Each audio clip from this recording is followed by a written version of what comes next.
Way back in the spring of 1990, 10-year-old me was given a $5 allowance.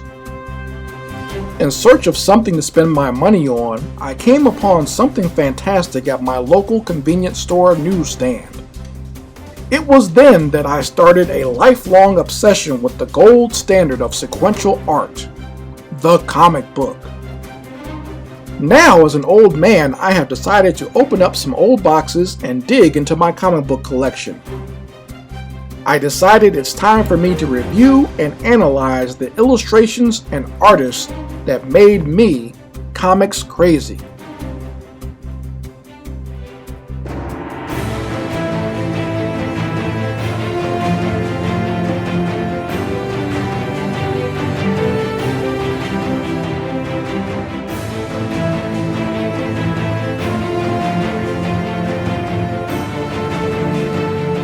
What's good, everybody? This is Chris Crazy House, and this is an all-new episode of Chris Crazy House Presents Comics Crazy.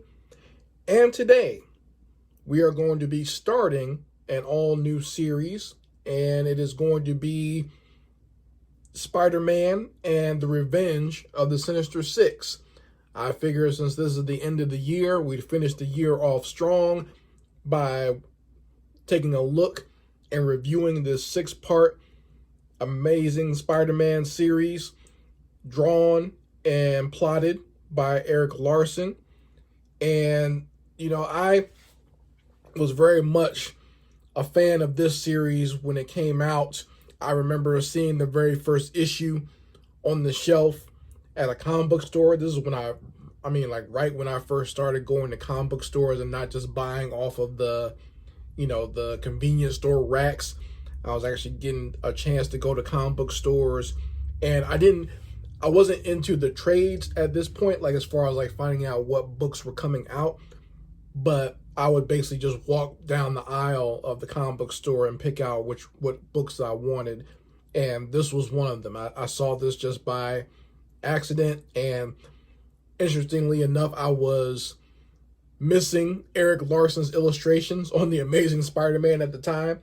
At this point, he had been replaced by Mark Bagley, and I was kind of wondering where Erik Larsen was, because at that time I did notice a difference with the art style, and he had moved over to taking over for Todd McFarlane on the Spider-Man book. So I was very much looking forward to what he was going to come out with when I saw this issue, and we are getting basically a sequel to the return of the Sinister Six. So I started off my channel basically with that series. So we're going to be finishing this year with the sequel to it. So I think that's highly appropriate for this. So just to let you know, I do own all issues of this, like bought straight from the comic book store back in 1992. And they're all in pretty decent condition considering. I'm actually surprised. I think the first one is the only one that's not in the best condition. Like it's still kind of, it's actually starting to pull away from its staples here. But for the most part, all 6 issues are actually in pretty decent condition. But, if we ever have any trouble looking at it, I also own the collected version as well. And I was able to find this from a comic book store that sells on Amazon. Back when I was working a lot of nights, working at a warehouse, I just had a whole bunch of money to spend. So I was looking for classic comic book stores that I really liked in collected editions. And I was able to find this one and was very happy that I did so. So you notice one thing, one of the major differences in this sequel, in this Revenge of the Sinister Six, it's not just Spider-Man that's going to be fighting these bad guys on his own. He actually has some help this time. And I actually think that's pretty cool. Like this, they were really going to cram whatever popular superhero they could think of in this series. And Erik Larsen does a great job at drawing all of them. So we got guest stars from, and guest appearances from Ghost Rider, who was very popular at this time. We got the Incredible Hulk, a new character called the Sleepwalker. I believe Nova appears in this story at some point. Deathlock, who was also being revamped at the time. Who else is in this one? Because they got a lot of people in this. I think the Fantastic Four even making an appearance in the last issue. So like it's everybody's in this almost. And it's a lot of fun, and we get a good introduction to seeing how Eric Larson plots his books, because this book is going to look a lot different from the Return of the Sinister Six, because back then David Michelinie was doing the writing and the plotting, but now they're actually allowing Eric Larson to do his own plotting, and you can see his style of how he does his comics comes out here. This was right before he started doing his own book, Savage Dragon, and this is kind of like the preamble to that, where he has this very fast-paced storytelling style where we just kind of get dropped right in the middle of action all the time. And this style of storytelling is very prevalent in a lot of Kirkman's writing as well, the creator of Invincible and The Walking Dead. So you can see like kind of like a precursor to this type of storytelling style in these books.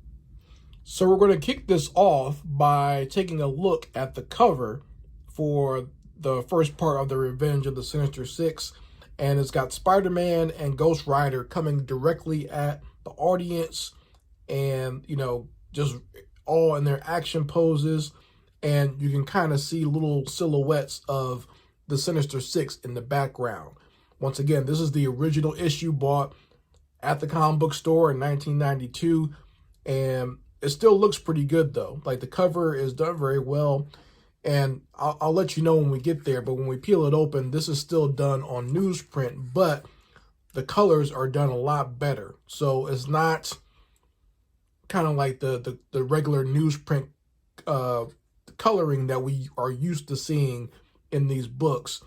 I think they use more digital coloring on the inside, and it actually stayed pretty well done and hasn't faded over time like some of those other comic books that I have. But, you know, even so, you can still tell a little bit of a difference when I open up the graphic novel version, which is all digital, obviously, with the coloring, and the pages are a lot more glossy and higher, you know, DPI and stuff like that.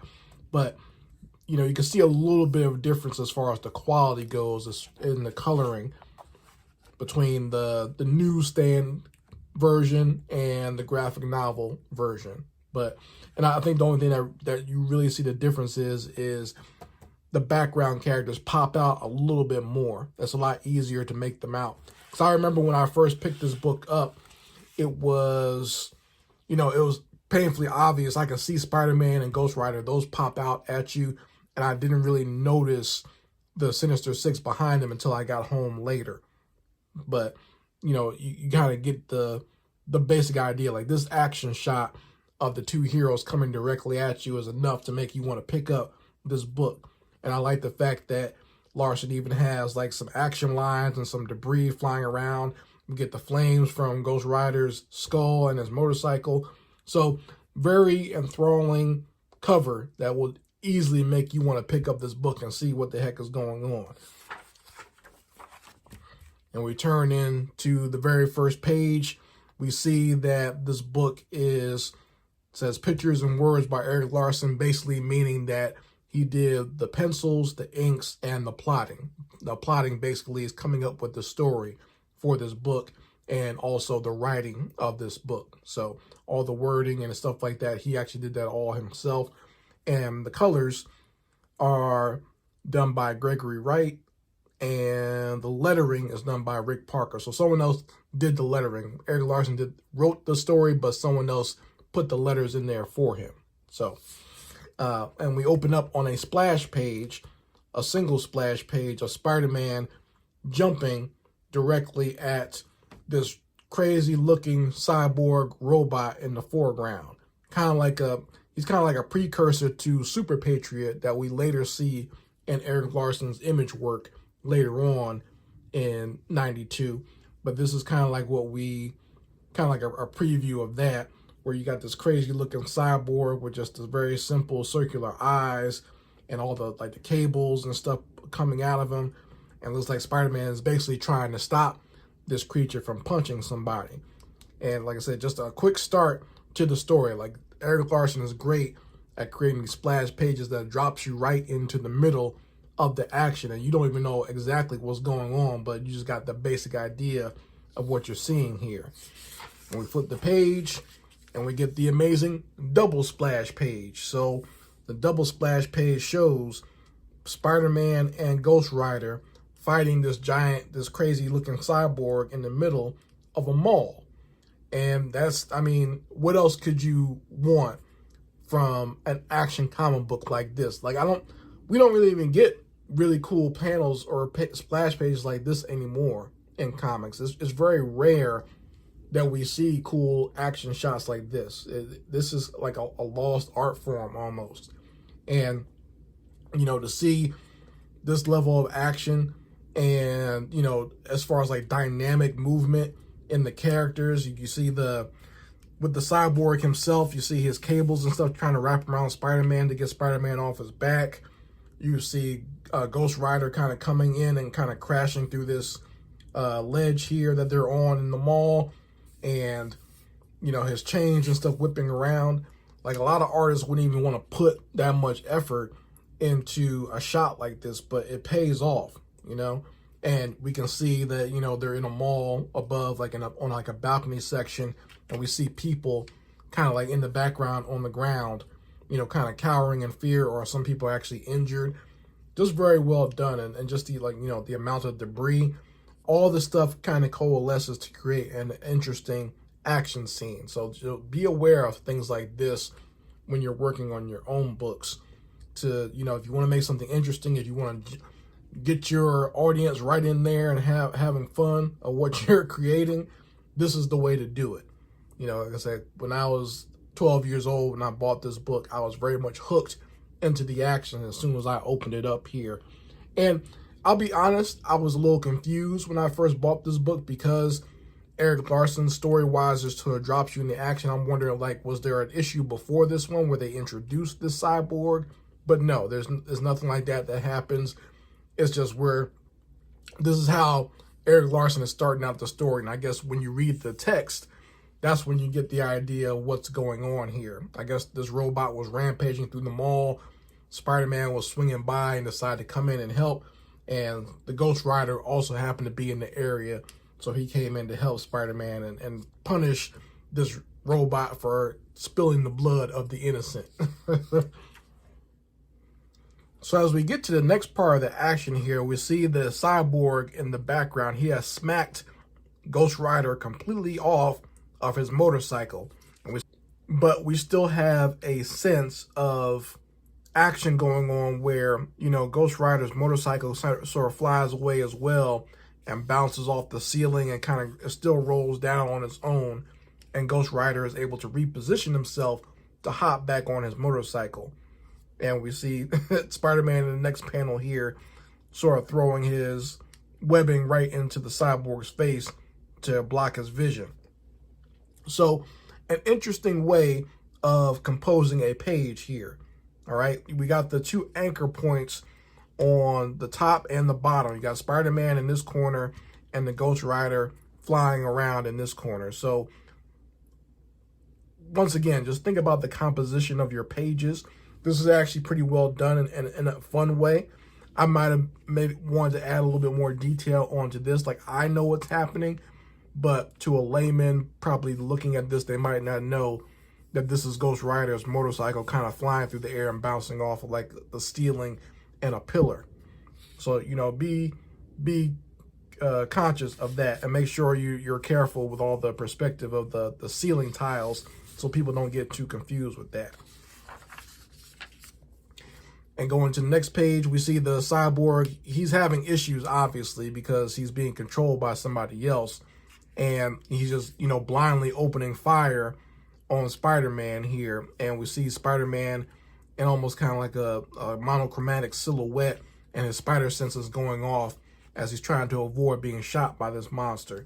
So very cool panel in the way that this is done, where, you know, in the foreground, we got like this really nice coloring where he's kind of picking up the colors from the laser blast flying over him, but still cool as far as the action goes. And as the robot decides to transform his legs into rockets, he takes off.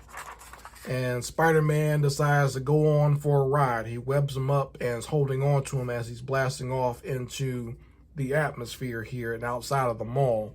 And as he's doing this, that's when Ghost Rider drives his motorcycle straight up a building and gets above the robot and is able to jump onto him, creating this extremely cool action panel right here of the Ghost Rider punching the cyborg.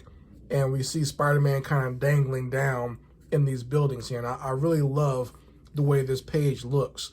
This is actually an image that I tried to emulate later on in life as far as like learning how to draw action sequences or just drawing something cool, because I love the way the positioning is of the body, how he's throwing the punch.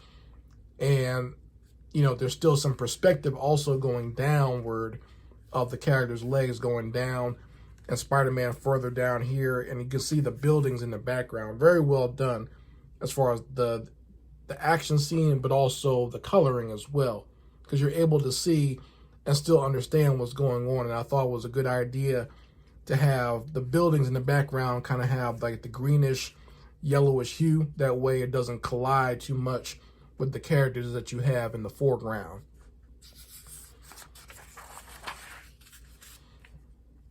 And, you know, they're flying through the air. Since the robot got punched and is kind of taken off course, he winds up flying basically through a building. And Spider-Man and Ghost Rider are also kind of crashing in there with him. This is also another something very cliche that we'll start seeing in a lot of Erik Larsen books, where he has these characters crashing through buildings or crashing into something, and you'll see all this debris broken up around them. And I mean, this robot's going crazy because he bounces off of a roof and flies down into another building. And right before, you know, Spider-Man can fly down there with him, Ghost Rider grabs him by the hand and saves him. So they notice that this building is completely demolished. The robot's buried under the rubble. And, you know, Spider-Man is a little bit worried, saying that, you know, I didn't want to kill the guy. You know, he needed my help.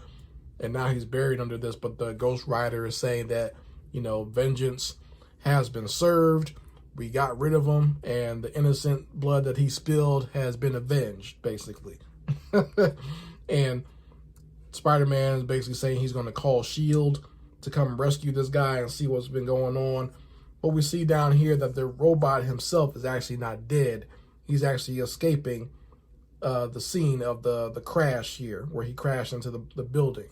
So we'll see more of him later on in this story, and it will become important later on as to what was going on with this robot. So we cut here to our second scene in this story.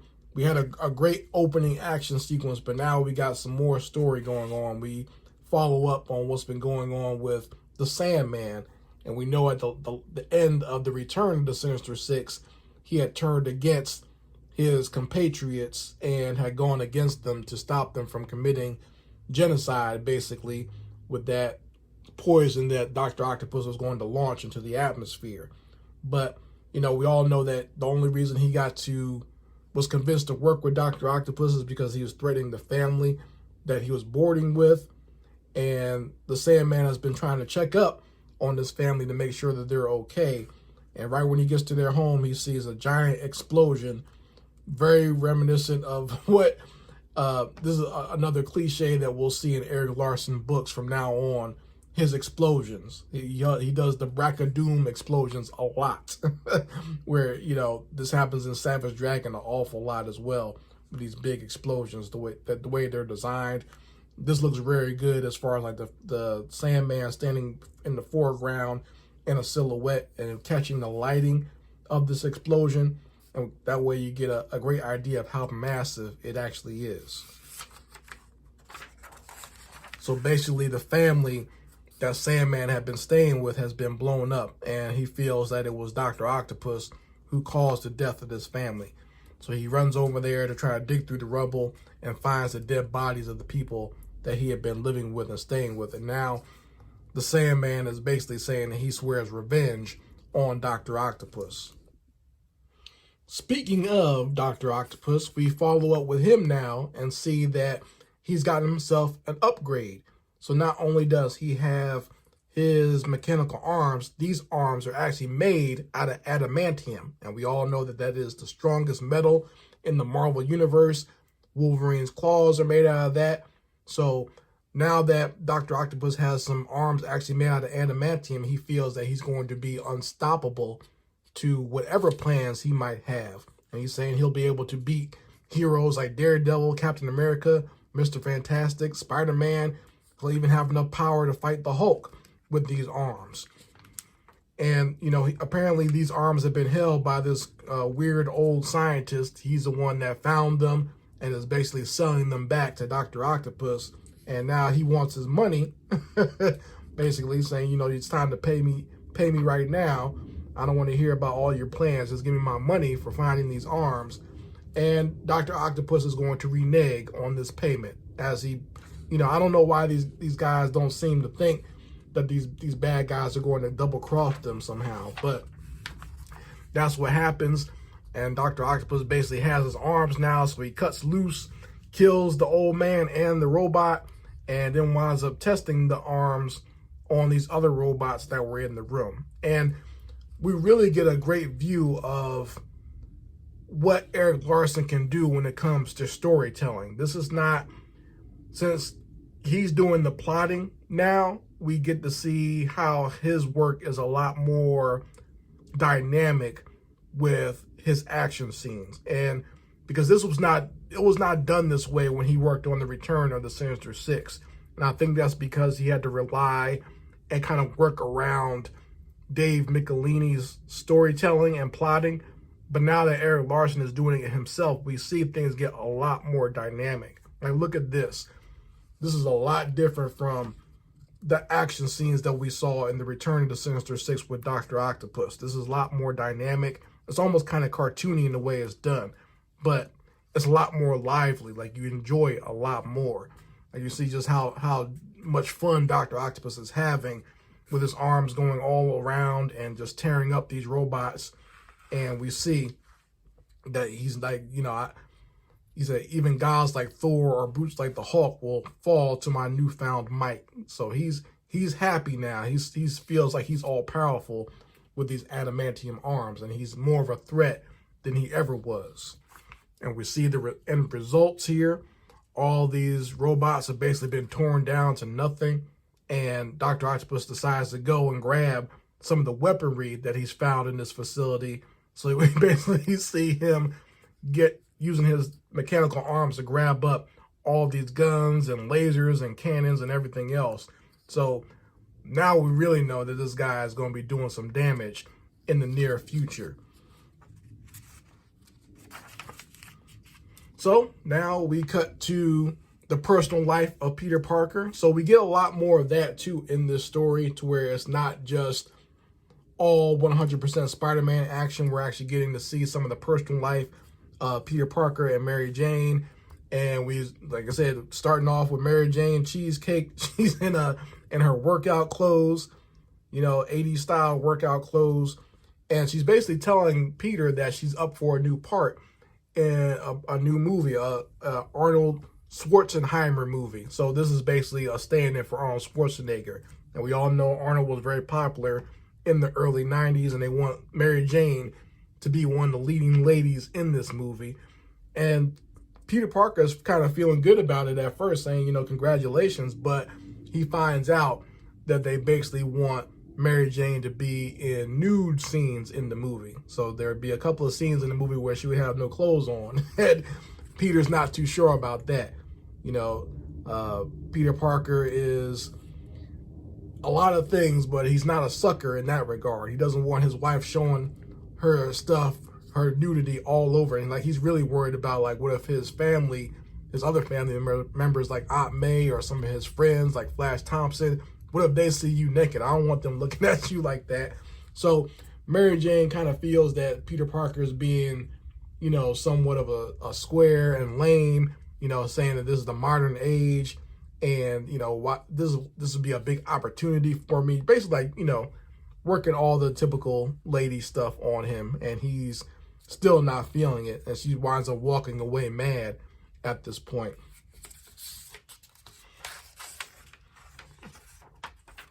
So cut to the next scene where we are finally introduced to the Sinister Six, and they're kind of getting back together because they want to get revenge on Dr. Octopus for basically abandoning them during his last scheme in the return of the Sinister Six. And their idea is basically that they're going to team up and attack Dr. Octopus for leaving them hanging and not paying them their money that he promised them before. And they convinced Sandman to join them, and Sandman's cool with that, only in an effort to catch up with Dr. Octopus, but he feels that these guys are still bad news, so he's going to call in some help, and he decides to call in Spider-Man. And we get a really cool shot of Spider-Man coming to this warehouse where Sandman is to meet him, and it's, this could have been a boring shot of Spider-Man just kind of swinging through the city, but Erik Larsen finds a way of adding some dynamics to it, and the fact that Spider-Man is upside down and kind of racing forward. This is a very cool panel. Another panel that I used as far as, learning how to draw an action sequence of a hero kind of flying through the air or whatever. Just something different and something that looks cool when you see it. Also, let me just bring up the fact that this shot is actually in the Return of the Sinister Six as well. It's almost like the same shot, but it's drawn a lot better in this book. Like I'm sure when I edit this together, I'll be able to show it to you folks, but this is basically the same shot from that book. And the shot in the last book was drawn a lot simpler. Now Erik Larsen is allowed to flourish with his art style, so we get a really good drawing of the Sinister Six kind of standing together here. Once again, another dynamic shot of Spider-Man, almost kind of using him as a framing for the Sandman. Spider-Man is coming into the scene, and the Sandman is kind of down there in the middle, standing on top of a building. Basically, he calling Spider-Man down there for help and telling him, these guys are dangerous. The members of the Sinister Six want to fight Dr. Octopus, but I still don't know about them.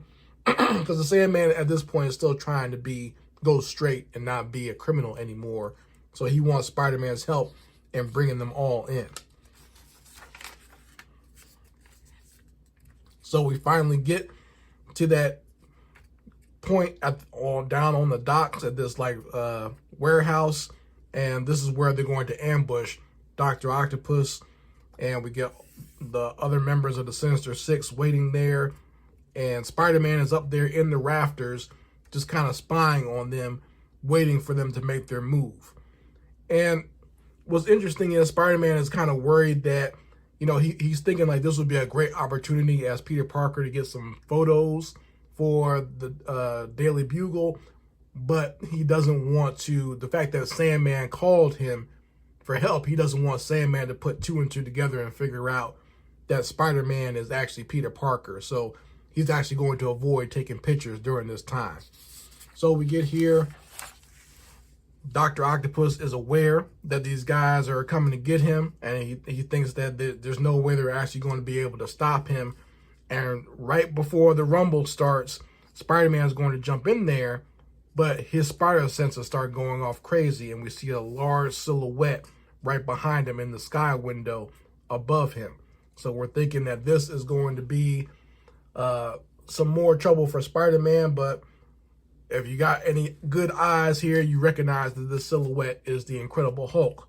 So we're going to get a serious rumble in the next issue of this story. So that is the first issue of the Revenge of the Sinister Six. I hope you folks have enjoyed going through the book and taking a look at this classic story and showcasing to you just how great the action is. I mean, we're really getting a chance to see the beginnings of Erik Larsen's art style and how he likes to flourish with the action and dynamic character poses and explosions and everything else going on with his books. And like I said, I appreciate it. He's always been one of my favorite artists growing up.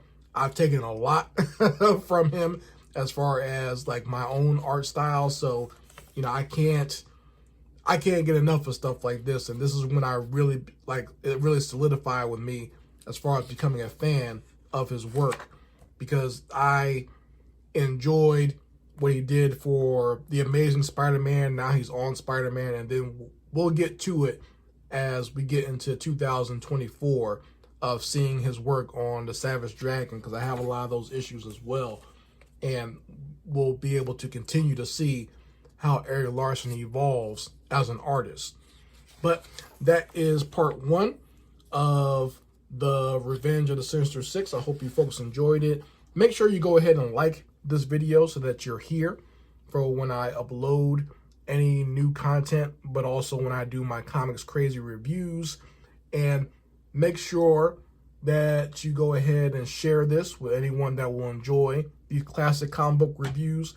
And make sure you subscribe to the channel so that way we are always alert as to when I upload any of my content here. And I hope you enjoyed my review, and I hope you also enjoyed my artwork of the characters of the Sinister Six for this episode. Anyway, folks, this is Chris Crazy House signing out. Peace.